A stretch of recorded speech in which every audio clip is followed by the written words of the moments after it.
কাকা কেমন আছেন? আসেন কাকা একটু এদিকে। আজাদ ভাই সালাম দিবেন, দানের শীষে ভোট দিবেন। ভাই আজাদ ভাই সালাম দিবেন, দানের শীষে ভোট দিবেন। আর নেত্রীর জন্য দোয়া করবেন, নেত্রী অসুস্থ আছে, খালেদা জিয়ার জন্য দোয়া করবেন, ঠিক আছে? আজাদ ভাই সালাম দিবেন, দানের শীষে ভোট দিবেন, ঠিক আছে? আচ্ছা। নারায়ণগঞ্জ ২ আসনে মনোনয়নপ্রাপ্ত আলহাজ নজরুল ইসলাম আজাদ সাহেবের নির্বাচনী প্রচারণার দ্বিতীয় দিনে আজকে নির্বাচনী প্রচারণা চালাচ্ছেন ৫ নং ওয়ার্ডে গোপালদী পৌরসভা যুবদল নেতা মোহাম্মদ ময়েজের নেতৃত্বে। আজাদ ভাই সালাম দিবেন, ধানের শীষে ভোট দিবেন। তো কেমন দোকানদারি চলতেছে? আচ্ছা, তারুণ্যের প্রথম ভোট ধানের শীষের পক্ষে হোক। আর নজরুল ইসলাম আজাদ সাহেবের হাতকে আরো শক্তিশালী করতে আগামী ত্রয়োদশ নির্বাচনে নজরুল ইসলাম আজাদ সাহেবকে এমপি করার লক্ষ্যে কিন্তু গোপালদী পৌর যুবদলের নেতা ময়েজ অক্লান্ত পরিশ্রম করে যাচ্ছেন। একটু ধানের শীষে ভোট চাচ্ছি, আর আপনারা দেশনেত্রী বেগম খালেদা জিয়ার জন্য দোয়া করবেন, ঠিক আছে? দিদি আজাদ সাহেবের সালাম নেবেন, ধানের শীষে ভোট দিবেন। আমি ত্রয়োদশ নির্বাচনে নজরুল ইসলাম আজাদ সাহেবের হাতকে শক্তিশালী করতে বিপুল ভোটে ওনাকে পাশ করার উদ্দেশ্যে কিন্তু আজকে নির্বাচনী প্রচারণা চলছে। আজাদ সাহেবের সালাম নেন, ধানের শীষে ভোট দিন। আর দেশনেত্রী বেগম খালেদা জিয়ার জন্য দোয়া করবেন, উনি অসুস্থ আছে, ঠিক আছে? আজাদ সাহেবের সালাম নেন, ধানের শীষে ভোট দেন।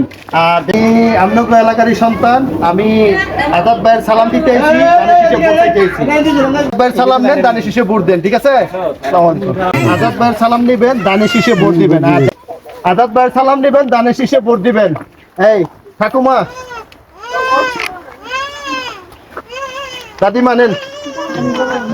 আচ্ছা ঠিক আছে ভাই, আজাদ ভাইয়ের সালাম নাও, ধানের শীষে ভোট দাও। আর নিজের পরিবার, নিজের ফ্যামিলি দেখে অবশ্যই ভোট দিবা ধানের শীষে, ঠিক আছে ভাই? সালাম আলাইকুম। ভাই সালাম নেন, ধানের শীষে ভোট দেন। হ্যাঁ, আজাদ ভাইয়ের সালাম নেন, ধানের শীষে ভোট দেন। আর আপনাদেরকে আবারও বলি, আজাদ সাহেবের সালাম নেন, ধানের শীষে ভোট দিবেন, ঠিক আছে? গোপালদী পৌরসভার ৫ নং ওয়ার্ডের যুবদল নেতা মোহাম্মদ ময়েজ তিনি নজরুল ইসলাম আজাদ সাহেবকে ত্রয়োদশ নির্বাচনে এমপি নির্বাচিত করার লক্ষ্যে লিফলেট বিতরণ করছেন প্রতিটি ঘরে ঘরে। হিন্দু সম্প্রদায়ের ঘরে ঘরে হাতে হাতে কিন্তু নির্বাচনী প্রচারণা লিফলেটটি পৌঁছে দিচ্ছেন। তোমরা হিন্দু পরিবার, আমি কিন্তু তোমাদের কাছে ভোট চাইতেছি, আজাদ সাহেবের সালাম দিবা, ধানের শীষে ভোট দিবা।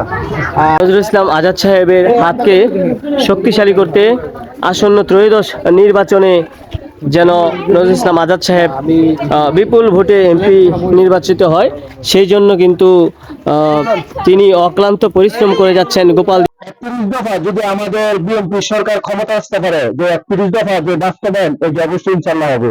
আর আছেন গোপালদী পৌর যুব দলের নেতা ময়েজ, ওনার নেতৃত্বে কিন্তু আজকে একটি বিশাল গণসংযোগ এবং নির্বাচনী প্রচারণা প্রায়। গণতন্ত্রের মা, আপসের নেত্রী, ৩ বারের প্রধানমন্ত্রী, উনি খুব অসুস্থ, উনির জন্য দোয়া করবেন, আল্লাহ পাক যেন উনিকে সুস্থতা দান করে। সালাম দিবা, ধানের শীষে ভোট দিবা, তোমাদের কাছে দোয়া চাই, দেশনেত্রী বেগম খালেদা জিয়ার জন্য দোয়া চাই, ঠিক আছে? কেমন আছেন আপনি? আতাব আমার জননেতা নজরুল ইসলাম আজাদ ভাই, আপনি করেন নেতা, ঠিক আছে? আজাদ ভাই সালাম দেবেন, ধানের শীষে দেবে। আর দেশনেত্রী বেগম খালেদা জিয়ার জন্য দোয়া করবেন। আজাদ ভাই সালাম দিবা, ধানের শীষে ভোট দেবে। হ্যাঁ, ঠিক আছে? ভালো আছেন? আমাদের প্রিয় নেতা, জননেতা নজরুল ইসলাম আজাদ ভাই, আজাদ ভাই সালাম দিবেন, ধানের শীষে ভোট দিবেন, ঠিক আছে? আজাদ ভাই সালাম দিবেন, ধানের শীষে ভোট দিবেন। আজাদ ভাই সালাম দিবেন, ধানের শীষে ভোট দিবেন। দেশনেত্রী বেগম খালেদা জিয়া অসুস্থ আছে, দেশনেত্রী বেগম খালেদা জিয়ার জন্য আমরা দোয়া চাই, আল্লাহ পাক যেন তাকে সুস্থতা দান করে, আল্লাহ পাক যেন আমাদের মাঝে আরো অনেকদিন বাঁচিয়ে রাখেন।